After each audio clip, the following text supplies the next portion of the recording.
అమ్మ ఇవి చాలా సెన్సిటివ్ టాపిక్స్. నేను వచ్చింది మనశంకర ప్రసాద్ గారి సినిమా గురించి ప్రమోట్ చేయడానికి వచ్చాను. దీని గురించి నేనేం మాట్లాడినా నేను చెప్పాలనుకుంది ఏంటంటే అమ్మ, ఏ టు జెడ్ తీసుకుంటే ఏ మీద నేను మాట్లాడితే బి నుంచి జెడ్ వరకు ప్రాస్పెక్టివ్స్ ఉంటాయి, ఇన్ని ఒపీనియన్స్ ఉంటాయి. సో నేను సినిమా గురించి వచ్చాను, నేను డైరెక్టర్ని, నా సినిమా గురించి ప్రమోట్ చేయాలి. వాళ్ళ మీద 100 ఒపీనియన్స్ ఉంటాయి ఆ కాంటెంట్స్ మీద. సో కొంతమంది ఒకలా అంటారు, కొంతమంది ఒకలా అంటారు, కొంతమంది ఒకలా ఉంటారు. నేను ఒపీనియన్ తీసుకున్నాను. ఇప్పుడు నాకు ఆటోమేటిక్గా బి నుంచి జెడ్ వరకు ఒపీనియన్స్ నా మీద దాడి చేస్తారు. అవసరం నాకు? నేను ప్రశాంతంగా పాజిటివ్గా బతికే మనిషిని. సో అందరూ ఎవరికి నచ్చినట్టు వాళ్ళు బతుకుతారు లైఫ్లో, ఎవరికి నచ్చినట్టు వాళ్ళ ఒపీనియన్స్ చెప్తారు. నాదేంటంటే నా పద్ధతి ఏంటంటే నా పని నేను చేసుకుంటూ పోతా.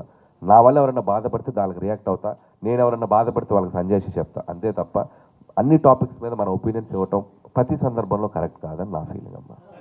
అది ఎక్కడో స్టార్ట్ అయింది, సామాన్లు బాగుండాలని ఏదో స్టార్ట్ అయింది. ఇప్పుడు వాడు ఏం ఉద్దేశించి అన్నాడనేది మనకి తెలుసు. ఇప్పుడు ఒక మగాడిగా నేను ఆ మాటని అమ్మాయిలు ముందు అంటే అది బూతు 100%. అసలు మామూలుగానే booth, that contest is a booth. ఇప్పుడు బయట మాట్లాడుకుందాం మనం. అమ్మాయిలు ఉన్నప్పుడు నాలుగు ఇడ్లీలు 2 దోశలు తీసుకొస్తే ఏమున్నాయంటే ఐటమ్స్ అంటే సామాన్లు బాగున్నాయా అని వాళ్ళు అనుకొని కూడా జోకులుగా మాట్లాడుకుంటున్నారు బయట. Right? If you take it out of it's ఇంత అంటే ప్రతిదానికి ఒక పర్స్పెక్టివ్, ఒక సందర్భం ఏదో ఉంటుంది. నాకు తెలిసి ఈ టేబుల్ మీద ఉన్న వాళ్ళందరూ ఆ మాట వాడే ఉంటారుగా కామెడీగా. అంటే అమ్మాయిల్ని ఉద్దేశించి కాదు, ఏదో కాంటెక్స్ట్లో. I'm not saying it is right, this is wrong.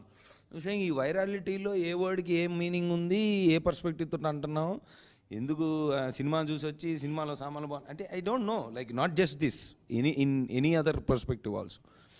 So అదొక విచిత్రమైన సిచ్యువేషన్లో ఉన్నామని నా ఫీలింగ్.